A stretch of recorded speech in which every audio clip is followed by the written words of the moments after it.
Chad Daybell on trial. The weeks keep getting longer. The stories keep getting crazier. And we have John Delatorre with us to discuss this case. Doctor, there's obviously been a lot that's come out here. Initially, I think a lot of us looked at this, and I'm curious to get your take on it. As well, is Lori the ringleader? After seeing her trial, how that all played out, is Chad this kind of, doofus that was along for the ride? What we've been learning behind his kind of quiet, doofusy demeanor, he was wielding quite a bit of control here, it seems. What's been your take thus far?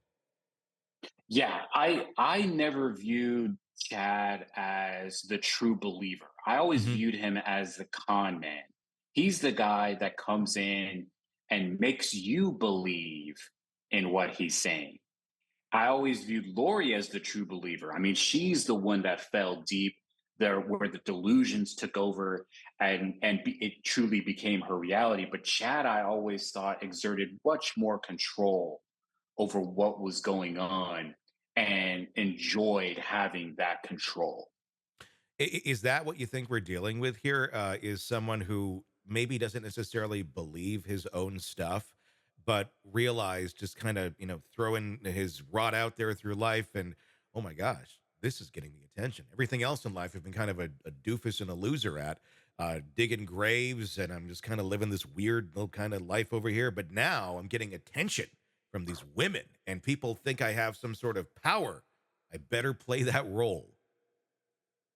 Yeah, I mean that's almost exactly how cults start. Yeah. So this it's one of those things where you never really know how a scam is going to land with someone until you actually run it on them. Hmm. And the more often you run it, the more likely you are to be successful because you come across as more confident and believable in whatever it is that you're trying to sell. And so I think this is one of those things that he found himself in an environment in which he could use a religious extremist kind of belief system and find individuals to kind of gravitate towards him.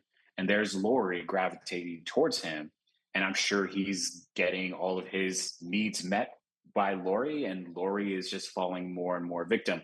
Now, that's not to say that she's not guilty. Clearly, No. she's guilty of Yeah. stuff, and Chad is guilty of stuff. But I think Chad is the more nefarious of the two because Lori, I think, truly became a believer in the nonsense, and Chad was just dispelling the nonsense, Yeah, I mean, it dispensing the nonsense. sure, sure. I mean, it's very uh, dark to see the lengths that he went to. A lot of cults, when they start up, they don't necessarily start killing people right away. Is that where Chad went wrong? Is that where his little cultish plan was completely off the rails, and why it imploded as quickly as it did? Because he discovered he had this power, but he like went from 0 to 100 really quick, rather than like, let's slowly build this cult and say crazy things to people and control them. Instead, it's like, let's get rid of the kids, and I got Lori to myself. Let's get rid of the wife. I mean, that just kind of seems like a bit fast for starting a cult. Yeah, I think the two fed into each other, right? Hmm. That Chad is giving this nonsense to Lori. Lori's taking it, believing it, and escalating it, which requires Chad to escalate it, which then Lori escalates. So then it's both of them moving up and up and up into this delusional, nonsensical content of religiosity and zombies and powers and all that other stuff, Yeah. to the point where they're willing to make these kinds of decisions that, had they not, right, had they truly been partners in the scam, I don't know that they get to killing children. Yeah, it almost. I mean, in some weird. I don't have a lot of. I have no sympathy really for Lori Vallow, but in some ways, when the as the pieces come together here, you go, oh my god! Like she was just a very susceptible human being. It seems to this sort of belief, and she totally bought into it because there's probably a lot of underlying issues there with her. It's scary how someone can fall into this. Does it take just the right type of person to do this to become a Lori Vallow? Or are more people susceptible of these type of characters, these type of predators, if you will?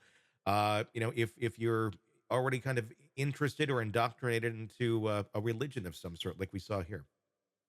Well, I'm pretty sure your audience is going to completely disagree, but anyone is capable of being scammed. Mhm. Anyone and everyone is capable of being scammed. You just have to find the right scam that's going to bring you in.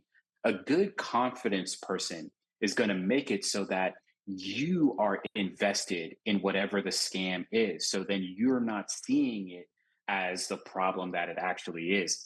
And for the most part, most people, like, you can tell, like, no, this person is a snake oil salesman. I'm not going to listen to them. But if you get the right person at the right time saying the right thing to you, anyone and everyone is capable of falling victim. And some people, like Lori, with this kind of content, just fell deeper and deeper into this downward spiral to the point that there was much more darkness there Yeah. and willingness to engage in problematic behavior, to include killing her own children, Yeah. than uh, I think anybody really anticipated. And on the surface, she looks like a normal person. And then you start learning about her beliefs, and it gets pretty nutty. And to the extent at which someone will go is, I think, one of the most disturbing parts. But grooming has a lot to do with that. Hey, thanks for checking out the video. Be sure to follow us wherever you download podcasts, and especially Apple Podcasts, where you can get advanced episode and premium content on our premium channel right there. Also, be sure to follow us on social media so you don't miss any breaking updates on the stories that matter to you most. We're on TikTok, X, Instagram, Facebook. Just search Hidden Killers Podcast with Tony Brueski, and you'll find us right there. Again, thanks for watching.